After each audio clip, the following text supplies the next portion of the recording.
bit, but right now, today is International Women's Day. Here to celebrate, we are talking to San Diego Women's Foundation board member Bethel Nathan and Trinh with the Center on Policy Initiative Leadership Development. Is that right? Yes. Good morning, ladies. Good morning. Okay, so I want to start with you, Bethel. The San Diego Women's Foundation does a lot of great work. I had no idea this group existed, but it's all about females and our ability to give back. Absolutely, and our ability to give back together much more than we could ever do alone. So the San Diego Women's Foundation is about collective philanthropy.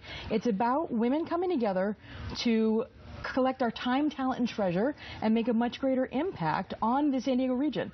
We are catalysts for change. We invest in innovative solutions in the San Diego region, specifically in underserved communities. Yeah, so let's talk about what are those things that are of interest to the group. I mean, what are they? Policy issues? Are they progressive issues? What issues are they? It is largely whatever the community is telling us they need at any given time. And so each year we have a very vigorous vetting process. So each year we have a group of our members who will raise their hand and say, I want to figure out what our topic's going to be this year. And they will research what the community's priorities are, because we're going to give grants to organizations doing things. We're not going to tell them they should do this. Right. We're going to say, okay, now who's doing that on this topic? So for instance, this year it's employment readiness. Last year when we granted to the Center on Policy Initiatives, it was community leadership development. Okay. So it's different. The year before it was water. It depends on what the community is telling us their priorities are. We will research it, analyze, see what's going on, send it to our members to get some input on what they want, and then narrow it down further with guidelines.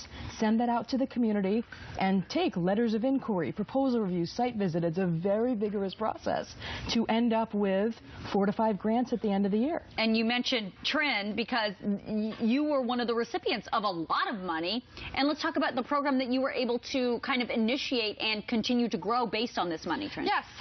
So the Center on Policy Initiatives, we're a research and action center that advocates for economic prosperity, sustainable communities, and a healthy environment for all. And so Students for Economic Justice is a leadership development program that recruits young people, particularly college students, to become future leaders in San Diego for social change. And so thanks to the San Diego Women's Foundation, we've been able to continue this program and pay college students a living wage, $15 an hour, to be able to do something that they're really passionate about. And also this year, we got 70 applicants, which has doubled. Wow. And the number, many thanks to the visibility that the San Diego Women's Foundation been able to give to us. And Bethel, this money, I mean, it's not just a little bit of money that the ladies of the organization reach. I mean, this is a huge amount of money. Absolutely. In our 15 years, we've granted $2.9 million to different programs. We want it to be significant philanthropy, and so we're funding a program or a project. And so last year, in June of 2015, we gave $172,000 to 4 organizations, 30,000 of which went to them. Amazing. We want to know what we're doing. And so rather than give a little bit of money, as members, we each give money every year. So I give $2,000 a year, like every other member. Under 40, they can do $1,000, making it easier if they want to.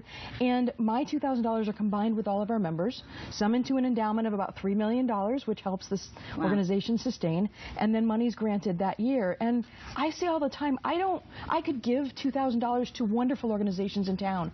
I wouldn't necessarily know what they did with it. Instead, I can combine them together with a lot of really awesome women, and I can fund an actual program and know what it's doing. I can point to those students and say, that's what we do in this community. Well, it is a wonderful organization, obviously, on this International Women's Day, and no telling what women can do when you band together, right? Very much so. Thank you, ladies, for your time this morning. Thank you. We're going to take a little break, and we'll be right back.